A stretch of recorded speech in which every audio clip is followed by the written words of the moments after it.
শুভ সকাল বন্ধুরা, তোমরা সবাই কেমন আছো? আজকের ব্লগ ভিডিওটা আমি রান্নাঘর থেকেই শুরু করলাম।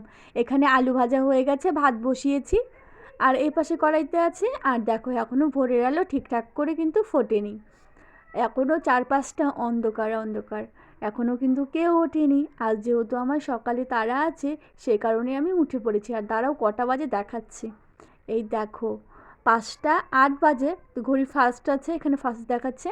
আর মাম্মাম সোনা ঘুমোচ্ছে, ছেলেও ঘুমোচ্ছে, বড়মশাইও ঘুমোচ্ছে। আস্তে ধীরে আমি সব কাজবাজ করছি। আর 6:30 বাজতেই চললো। আর এখনও কিন্তু দেখো বাইরের কিন্তু ঠিকঠাক করে আলো ভালো পরিষ্কার হয়নি, কিন্তু অন্ধকার অন্ধকার এখনও আছে। সকালে আমি হাত দিয়েই আজকে ব্রাশ করেছিলাম, এখন আমি স্নান করতে যাব, তার জন্য ব্রাশটা করে নিচ্ছি। শুভ সকাল বন্ধুরা, তোমরা সবাই কেমন আছো? আমার রান্নাবান্না কমপ্লিট হলো, এবার ব্রাশ করে স্নান সেরে পুজোটা করে নেব। কারণ আমাদের বাড়ির থেকে ওই 8:45টার মধ্যে বেরোতে হবে, আর অঞ্জলিটা 8:30 থেকে শুরু হবে। আর বাবুদের স্কুলে টাইম টু টাইম, তো টাইমের কোনো নড়চড় হয় না, তো টাইমের আগেই যাব।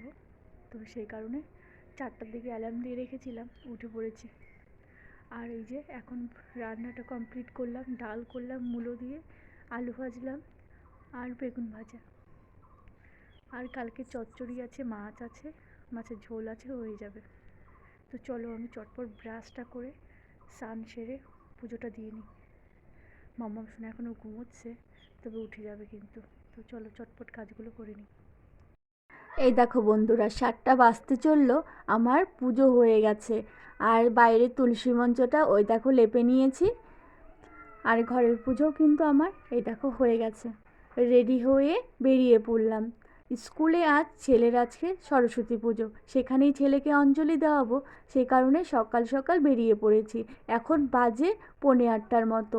আর এখানে দেখতে পাচ্ছ আমরা কিন্তু 6জন বেরিয়ে গেছি, বান্ধবী বান্ধবী বলতে পারো। আর এই যে আমি, মাম্মাম সোনা, ভাস্তি ভাস্তা, দেখো বন্ধুরা আমরা বেরিয়ে পড়েছি কিন্তু। আর আসার আগে আমি কিন্তু বাড়ির সমস্ত কাজ করে এসেছি।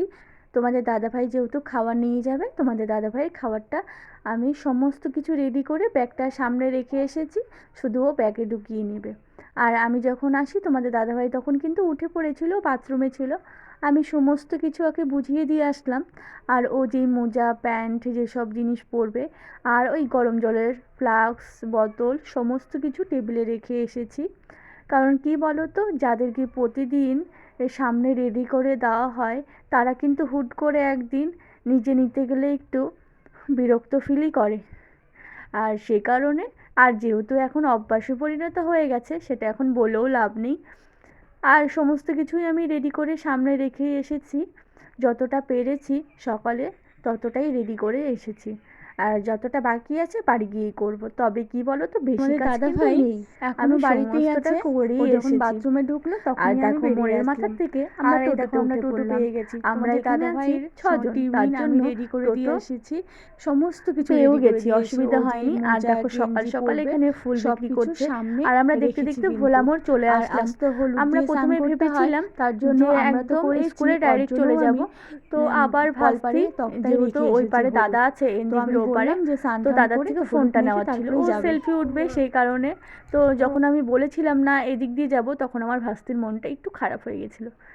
তো ভাবলাম না, ঠিক আছে এপার দিয়েই যাই। আর এখানে দেখতে পাচ্ছ, দেখতে দেখতে আমরা বজরংবলীর মন্দির পার করে যাচ্ছি। তো প্রণামটা চট করে সেরে নিলাম, তোমরাও করে নাও। আর এই যে পার করে চলে যাচ্ছি। আর এই যে হলো ছট পুকুর, এখানে জানো ছট পুজো হয়। এটা হচ্ছে এনজিবির এই পারটা, এখানে সারা বছর এটা কি বলবো, নদী টাইপেরই একটা, না পুকুর টাইপেরই, সারা বছর জল থাকে জানো তো, একটুকু জল কিন্তু শুকোয় না। আগে এখানে অনেক গাছ ছিল, তবে এখন আর গাছগুলো নেই, পরিষ্কার হয়ে গেছে। আগে এখানে সারি সারিভাবে অনেকগুলো গাছ ছিল। আর এই পাশটা দেখো অনেক গাড়ি, আর ওদিকে ওই যে রেল লাইনগুলো দেখতে দেখতে পার হয়ে যাচ্ছি। আর অনেক দিন পর আবার এই দিকে আসা হলো। আর দেখো ফ্লাইওভারের উপরে উঠে পড়েছি, এই যে ছেলের হাতটা ধরে রেখেছি, আর ভাস্তি মাম্মাম সোনাকে নিয়েছিল, এই স্কুলে চলে আসলাম, ছেলের স্কুলে। আর ওই যে আমরা আসার আগেই দেখতে পাচ্ছ কত সবাই চলে এসেছিলো কিন্তু। আর এই দেখো অঞ্জলি দেবো বলে ফুলও নিয়ে নিয়েছি স্কুল থেকে, ওখানে প্রসাদ দিল, ওখান থেকে প্রসাদ খেয়ে বাইরে চলে আসলাম। তো ভাবলাম আজ যেহেতু বাড়ি থেকে বের হয়েছি, একটু ঘুরে ফিরে তারপরে বাড়িতে যাব। এই যে এখানে একটা ক্লাবে পুজো হয়েছিল, এখানে একটু খোলামেলা আছে যেহেতু আর আটকানো আছে, তো বাচ্চাদের একটু ছেড়ে দিলাম আর একটু ছবি উঠালাম। আর আশপাশটা দেখতে পাচ্ছ ঘেরা দেওয়া আছে, সেই কারণে এমন একটা জায়গা দরকার যাতে এদেরকে ছেড়ে সেফটিভাবে মানে একটু নিজেরাও ছবি উঠানো যাবে। আর এখানে কলেজে চলে আসলাম, এটা হলো শিলিগুড়ি সূর্য সেন কলোনি কলেজ। আর এখানে এসে এই যে ছেলে একটু ঘুরলো আশপাশটা, তারপরে ওখান থেকে দু একটা সেলফি নিয়ে ঘুরে ঠাকুর প্রণাম করে আবার চলে আসলাম আমরা বাল্মীকি স্কুলের মাঠে। তো মাঠটা দেখতেই পাচ্ছ অনেকটা বড় সড়ো, এখানে বসে আমরা একটু চা খেয়ে গল্প করে তারপরে বাড়ির উদ্দেশ্যে রওনা দেবো। এই দেখো চা নিয়ে নিয়েছি, এখানে 4 কাপ আছে আর ওখানে 2 কাপ আছে, টোটাল 7 কাপ। এখানে দেখতে পাচ্ছ নন্দিনী আর স্কুলটা ওই যে মাঠেই যে একটা স্কুল দেখতে পেলে ওই পাশে ওই স্কুলে ছিল, ওর সঙ্গে দেখা হয়ে গেল। চাটা খেয়ে ও আবার স্কুলে ঢুকে পড়লো, আমরা চলে আসলাম। এই যে 3 জন খাবে বিরিয়ানি, তার জন্য ওদেরকে বিরিয়ানি এখানে বসিয়ে দিলাম। আর প্রথমেই ওদেরকে দিয়ে আজকে শুরু হলো, বিরিয়ানি হাঁড়ি কাটা হলো। তো বেশ ভালো লাগলো। তো আমি দাদাটাকে বলে নিলাম যে দাদা ভিডিও করতে পারবো? বললো ও হ্যাঁ ঠিক আছে পারবে। আর সবাই চিকেন বিরিয়ানি খাবে, ওরা খেলো। আমি আবার মিষ্টির দোকানে গিয়েছিলাম, ওখানে আবার ভিডিও করা হয়নি। তো আমি আজ ভাবলাম চলো একটু বাড়ির থেকেই ঘুরে আসা যাক, চলে আসলাম আমার বাবার বাড়ি। আর এই দেখো এসেই তো দেখতে পেলাম দাদা খাচ্ছে, আর এখানে মা কত গল্প করছে দেখতে পাচ্ছ আমার মাম্মাম সোনার সঙ্গে। তারপরে এখানে বাবা শুয়েছিল। আর এখানে দেখো আমি খাবো না, মা আমাকে জোর জবরদস্তি খাইয়ে দিল। এখন বিকেল হয়ে গেছে, এই যে চা মুড়ি খাচ্ছি। আর ওই যে আমার মা বসে আছে, কানেরটা খুলে নিয়েছি, কানটা ভীষণ ব্যথা করছে জানো তো। আর এখন না বাড়ি যাওয়ার পালা আবার। চলো চাটা খাওয়া হয়ে গেছে, বেশি একটা ভিডিও করিনি এবার বাড়িতে এসে। তোমরা তো আমার আগের ভিডিও দেখিয়েছো আমি করেছি। তো আজ ফোনেও চার্জ ছিল না, এত ভিডিও এত সেলফি চার্জার কী করে থাকে বলো। আর আমি তো চার্জারটাও আনিনি, তো সে কারণে অসুবিধা হয়ে গেছে। আর ওই যে আমার মাম্মাম সোনা দাদুর সঙ্গে একটু ঝগড়া করছে, দেখো কি করে করছে। আর এখানে বাবাও চা খেলো।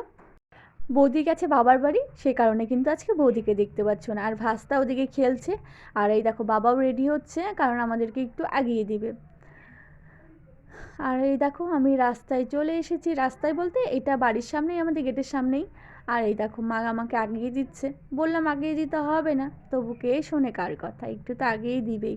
আর আমি কানের ঠানের খুলে নিয়েছি, কারণ কানটা আমার ভীষণ ব্যথা করছে। আর তোমরা তো দেখতেই পাও আমি সবসময় কানে একটা ছোট্ট কানের পরে থাকি। আমার ওই সবসময় বেশি কানের পরে থাকতে না কেন জানি না ভালোই লাগে না আমার কানের পরে থাকতে। আর কান আমার অল্পতেই ব্যথা হয়ে যায়। আর কানেরও তো পরেছিলাম সকালে, দেখতেই পেলে বড় সড়োই কিন্তু পরেছিলাম, আরও কানটা ব্যথা হয়ে গেছে। তো যাই হোক কানেরটা খুলে ব্যাগে নিয়ে নিয়েছি। মা বললো কি রে কানের পরলি না? বললাম না এখন আর পরবো না, এখন আর কোথায় যাবো, ডাইরেক্ট তো বাড়িই যাবো। আর ওই যে আমার সোনা বাবা সাইকেলে বসেছে বাবার সঙ্গে। আর এই দেখো বার মন্দির দেখতে দেখতে অনেকটা রাস্তা পেরিয়ে চলে আসলাম। মাকে বললাম আর তোমাকে আসতে হবে না, তুমি চলে যাও। তারপরে এই দেখো এখান থেকে টোটোতে উঠে পড়লাম, চলো এখন বাড়িতে যাওয়া যাক। তো এখানে বসে বসেই ভাবছিলাম বাড়ি গিয়ে এখনও, আজকে তো প্রচুর হাওয়া চালিয়েছিল, উঠোনে আমার পাতা টাতা পড়ে একাকার অবস্থা, বাড়ি গিয়ে আবার কাজগুলো করতে হবে। তো মানে বিকেলের কাজ বাজ সেগুলো তো করতেই হবে। তো চটপট এখন তার জন্যই বেরিয়ে পড়লাম। আর বাজে এখন 4:30, তো বেরিয়ে পড়লাম। আর এখানে না আমরাও যাচ্ছি, আমরা এই যে টোটোটায় এখন বসে আছি এই টোটোটাই কিন্তু বৌদিরা আবার গেল, তো দেখা হয়েছিল। আর এই দেখতে দেখতে দেখতে পাচ্ছ ওই যে ক্যালেনের ব্রিজ, আমরা এখন যাচ্ছি ক্যালেনের ব্রিজ দিয়ে যাচ্ছি। এই দেখো তো অনেকটা জল এখন ছেড়েছে, ওই দেখো অনেকটা জল। আর রাস্তাটা একটু খারাপ। আর চলো আজকের ভিডিওটা আর বেশি বড় করবো না, এখানেই শেষ করবো। বাই, সবাই ভালো থেকো সুস্থ থেকো এবং সবাইকে ভালো রেখো।